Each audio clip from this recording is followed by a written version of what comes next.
Sidang perselisihan hasil pemilihan umum PHPU Pilpres 2024 pada hari Selasa kemarin beragendakan pembuktian pemohon Ganjar Pranowo dan Mahfud MD dengan mendengarkan keterangan ahli dan saksi pemohon, serta pengesahan alat bukti tambahan pemohon. Sederet ahli dihadirkan, mulai mantan anggota KPU I Gusti Putu Arta, Guru Besar Ekonomi Politik IPB Didin Damanhuri, hingga Guru Besar Sekolah Tinggi Filsafat Frans Magnus Suseno.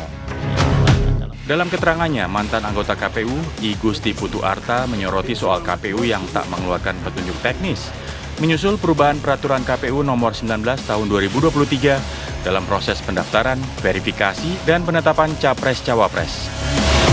Sidang sengketa Pilpres 2024 akan dilanjutkan hari ini dengan agenda pembuktian dari pihak termohon dan pihak Bawaslu. Tim TV One mengabarkan. Juta suara lebih dari Prabowo mau dibatalkan dengan kesaksian pesan-pesan moral dari Romo. Ya, walaupun masih terus berjalan, sidang PHPU di MK nampaknya di sini sudah ramai ya. belum dikenalin gitu, udah heboh. Nampaknya udah saling berdebat nih. Udahlah, langsung saja kita kenalin pagi hari ini. Sudah ada Mas Zuhad Aji Firmantoro, Direktur Eksekutif Tim Hukum Nasional Amin. Selamat pagi, Mas Aji. Selamat pagi. Sehat ya? Alhamdulillah. Kemudian juga ada Bang Ruhut Sitompul, juru bicara TPN Ganjar Mahfud. Selamat pagi, Bang Ruhut. Pagi, Bang. Kemudian juga ada Bang Martin Lukas Simanjuntak, Tim Hukum TKM Prabowo Gibran. Selamat pagi, Bang Martin. Selamat pagi. Tadi kita baru mau bridging untuk opening gitu ya, tapi kayaknya udah langsung panas gitu. Kita nggak perlu nanya dulu apa, biar aja gitu. Bang Ruhut, kemarin juga dihadirkan oleh 03 saksi dan juga ahli, baik dari ahli psikologis, kemudian filsafat, dan lain-lain. Tapi dari kubu 02 kemarin komentarnya langsung ini kebanyakan asumsi, kebanyakan omon-omon, kayaknya nggak ada relevansinya kemarin saksi dan ahli yang dihadirkan dari 03 di MK. Tanggapan Anda seperti apa? Tanggapan aku, Ya. sakitnya tak seberapa, tapi malunya ini. Kenapa malu, Bang? Nggak malu. Kenapa? Jangan ajari ikan berenang. Jangan biasakan. Hakim MK yang mulia itu sangat arif dan bijaksana. Lihat apa yang dikritisi. Jadi bagaimana jawaban kamu? Jawaban kamu bagaimana? Putuskan. Hakim bilang, yang memutuskan kami, karena kami Mahkamah Konstitusi. Itulah, ya apa artinya?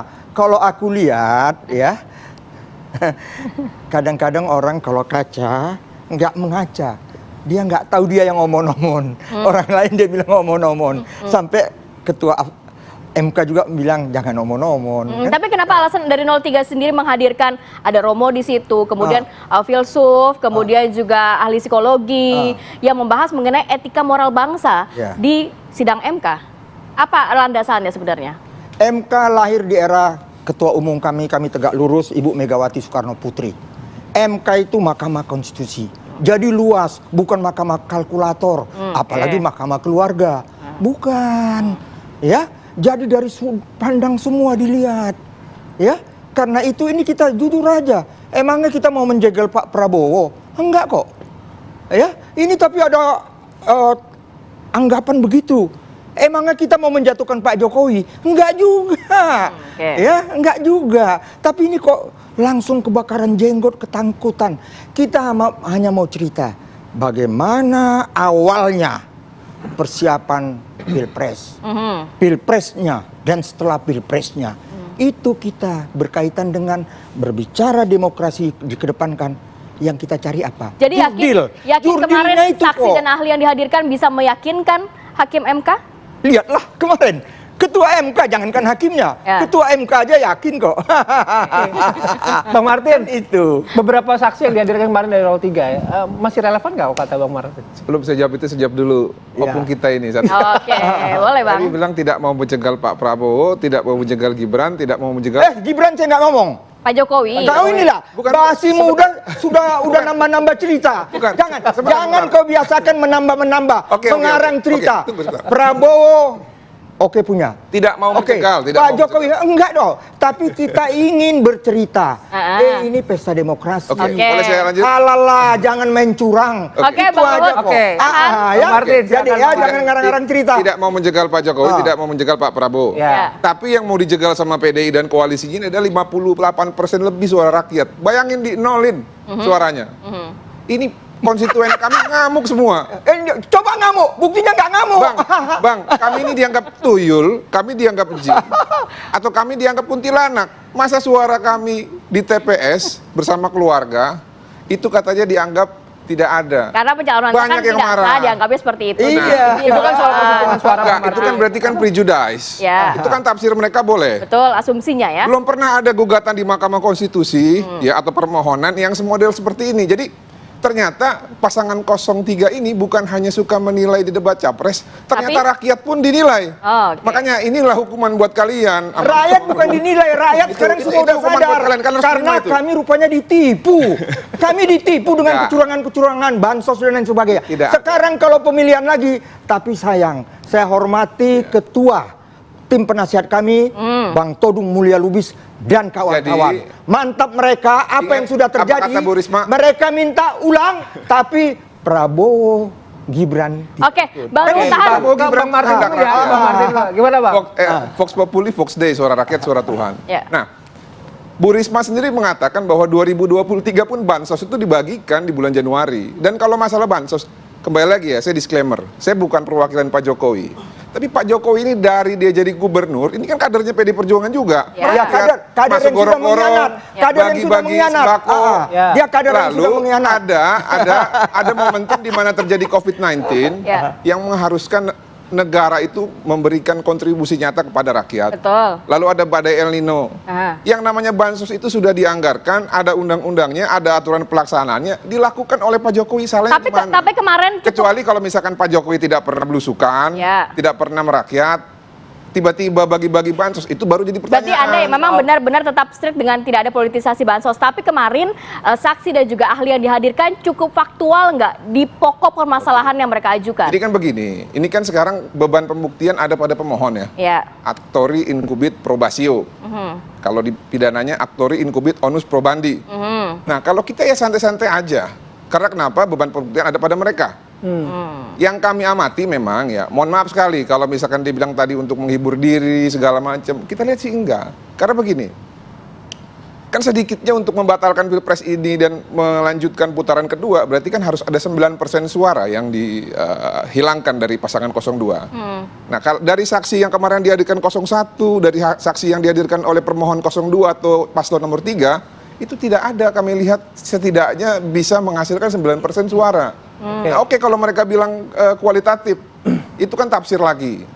Ya, karena kalau menurut kami ini jelas aturan mainnya adalah kuantitatif, jumlah suara. Nah, seperti contoh begini, yang mereka persoalkan kan ada salah satu pelaksana jabatan ya. Tahu nggak di Sulawesi Utara definitif PDI Perjuangan kalah telak mereka. Di Surabaya kalah telak mereka. Artinya apa tuh Bang? Di Cirebon kalah telak mereka. Artinya apa Bang? Di Bandung kalah telak mereka. Di seluruh wilayah Indonesia kalah telak mereka kecuali di Sumatera Barat dan juga Padang. Bahkan di Bali yang selama ini dikatakan kandang banteng kalah juga. Ya. Terus mau disalahkan PJ. Ini definitif loh. Definitif PDI, Nasdem, PKB mereka di situ kepala daerahnya. Oke. Saya geser. Sudah, terima aja. Ya udah terima aja Mas Haji. Terima aja Saya udah. geser ke Mas Haji. Soal saksi Kan nanti tadi. ada 2029 diulang lagi. 9% Saya setuju katanya. bahwa diulangnya nanti Bang Martin 2029. tidak yakin bahwa saksi dan ahli yang dihadirkan 1 dan 3 juga bisa mengurangi 9% itu. Karena kan perbedaan paradigma nih pandangannya. Kalau dibilang tafsir sebenarnya enggak soal kualitatif dan kuantitatif. Kita punya banyak jurisprudensi terkait Mahkamah Konstitusi yang mengadili soal perselisihan hasil yang sifatnya kualitatif. Saya izin berbeda pendapat soal ini sebab kita bisa melihat berbagai kasus misalkan di Yalimo. Saya ikuti berkali-kali soal Yalimo, soal di salah satu kabupaten di NTT dan seterusnya. Banyak kita bisa peroleh pembelajaran dari berbagai perkara yang ditangani oleh Mahkamah Konstitusi, yang itu menunjukkan Mahkamah Konstitusi itu juga menangani perkara sifatnya kualitatif. Sekarang mari kita lihat bagaimana proses persidangan di MK hari ini.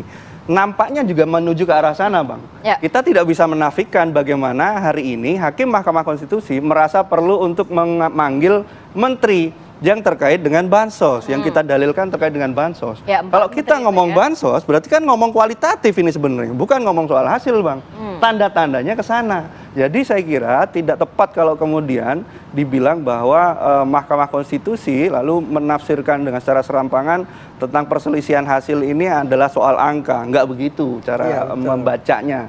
Apalagi ditambah norma hukum ini. Iya, norma. Saya kan kembalikan. Oke, saya yang bilang serampangan norma ini. Saya tunjukkan ke atas. Ini bukan hanya, ini Di brutal. konstitusi kita, kalau kita baca Pemilu di yang pasal brutal. 24 itu, kewenangan Mahkamah Konstitusi itu adalah perselisihan tentang hasil. Perselisihan tentang hasil itu kalau kita baca di original intentnya, Bang, itu ternyata tidak menyoal soal angka, tetapi soal semua hal yang Prosesnya meliputi. juga.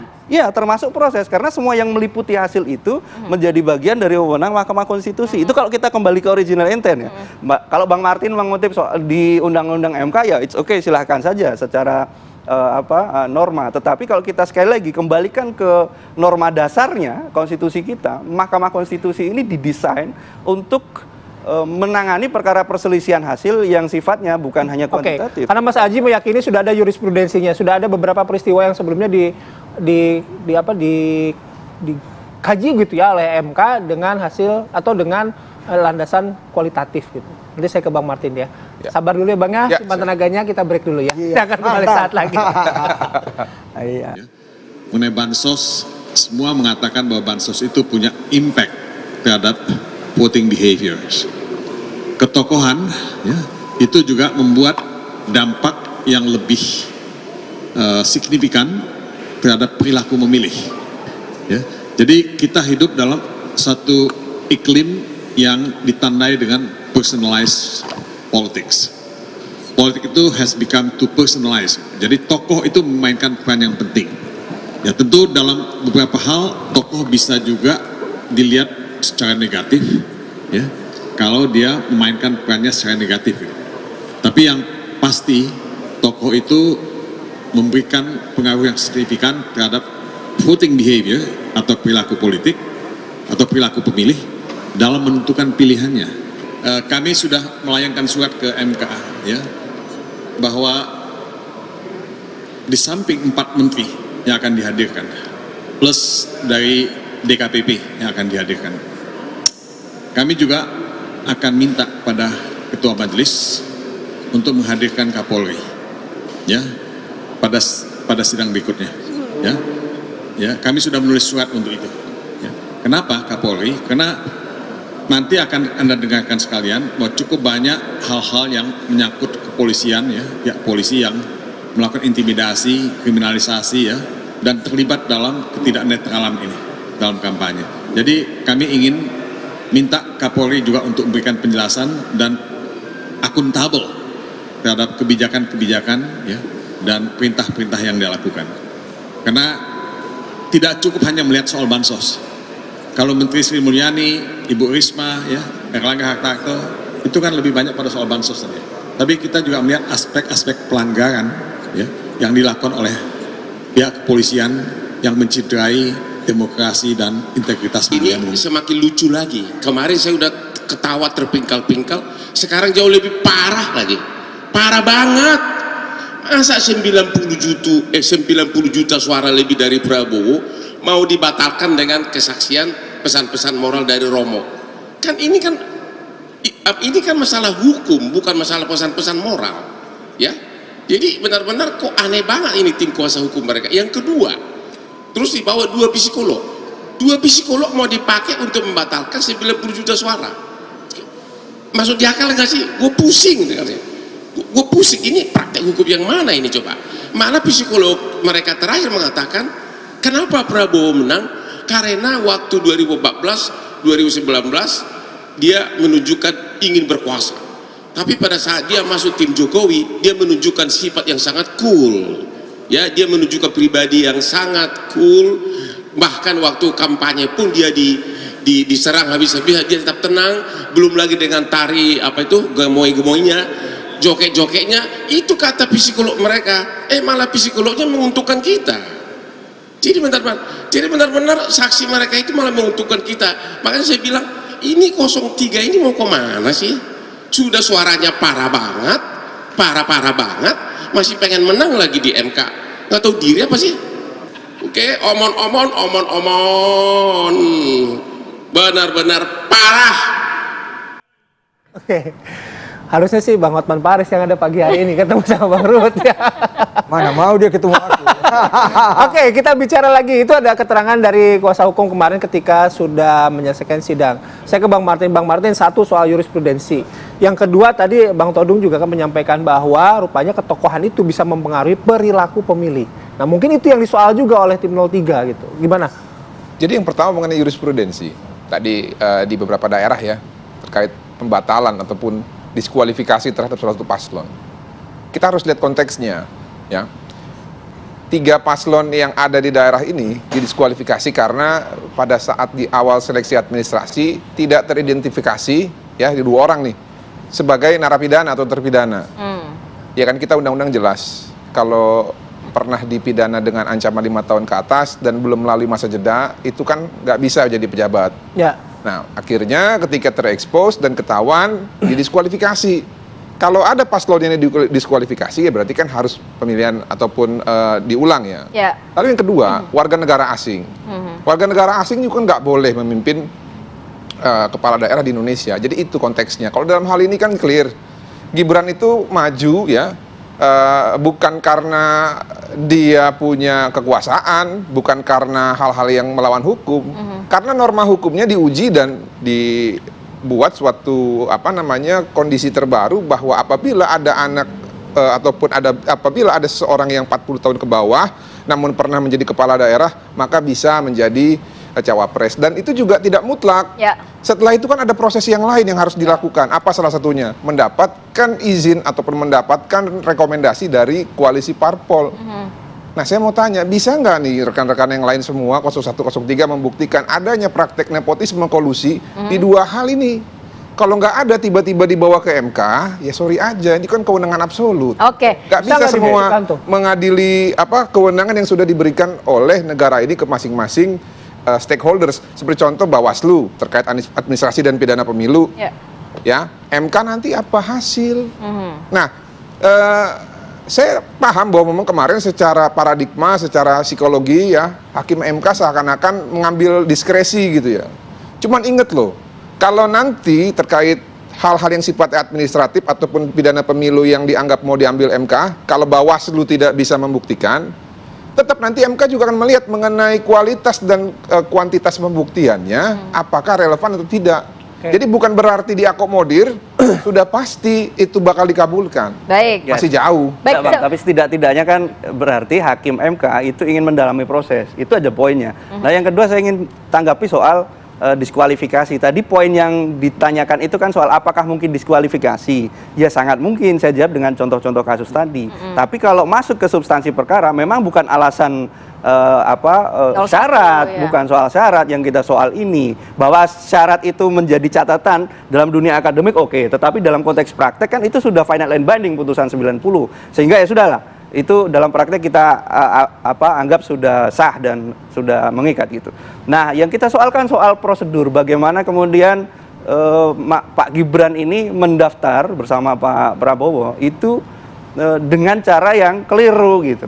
Bagaimana kemudian PKPU harusnya begini, harusnya putusan MK 90 itu kan ditindaklanjuti dengan perubahan PKPU 19. Tetapi yang terjadi justru KPU hanya mengeluarkan surat edaran, dan dalam proses pendaftaran dan verifikasi dokumen KPU berarti masih mendasarkan pada PKPU 19. Tetapi di ujung begitu diumumkan, KPU sudah menggunakan PKPU 23. Kalau misalnya levelnya sudah MK, itu akan secara otomatis mengikuti aturan di bawahnya, Mas? Betul. MK itu merubah undang-undang. Pasal 169Q diubah oleh MK ya. Dimaknai oleh MK dengan penambahan pernah atau sudah pernah atau sedang menjabat sebagai kepala daerah. Nah, tetapi di pasal berikutnya kita nggak bisa membaca undang-undang kan satu pasal dipisahkan dari pasal yang lain. 231 itu memerintahkan supaya proses verifikasi itu diatur lebih lanjut dengan PKPU. Tapi PKPU-nya nggak dirubah, gitu loh problemnya. Nah, ini kan soal prosedur. Dalam azas hukum ini dasar sekali sebenarnya. Tapi kita kalau berbeda tafsir itu masing-masing lah. Dalam azas hukum itu ada yang namanya lex superiori derogat inferiori. Undang-undang yang lebih tinggi mengandalkan undang-undang yang lebih rendah. Dalam hal ini, ya undang-undangnya apa sih? Undang-undangnya kan adalah Undang-Undang Pemilu nomor 7 tahun 2017 pasal 169 itu pasalnya terkait kualifikasi capres dan cawapres. Nah, peraturan pelaksana itu ada di peraturan KPU yang sebelumnya tadi rekan bilang belum pernah dirubah, tapi tiba-tiba sudah langsung PKPU-nya belum dirubah. Nah, ini kan sebenarnya masalah teknis. Tapi kalaupun ini dianggap sebagai pelanggaran etik, itu sudah diadili. Berarti masih sah. Dan rekomendasi DKPP. Sorry Bang, bukan soal teknis ini Bang. Jadi ini kan dalam proses hukum itu prosedur itu menjadi sangat penting Bang untuk memastikan. Teknis kan prosedur. Jalan, tapi itu menentukan. Ini saya ambil contoh ya. Kemarin kita mau memasukkan alat bukti di hari libur misalkan. Oleh MK nggak boleh. Karena apa? Menurut MK ini untuk menjaga kepastian hukum. Oleh karena itu DKPP dalam putusan DKPP-nya itu menyatakan bahwa pelanggaran telah terjadi, sudah disanksi.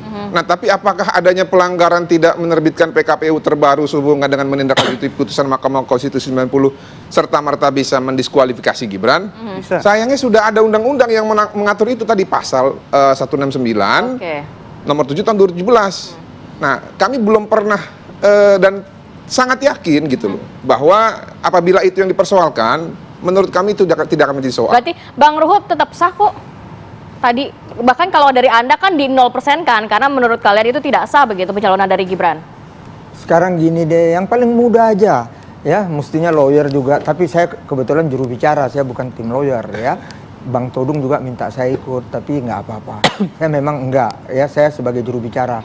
Tapi saya 2 periode di DPR ya, saya Komisi 3 ya, saya banyak berperan, saya lawyernya DPR di Mahkamah Konstitusi.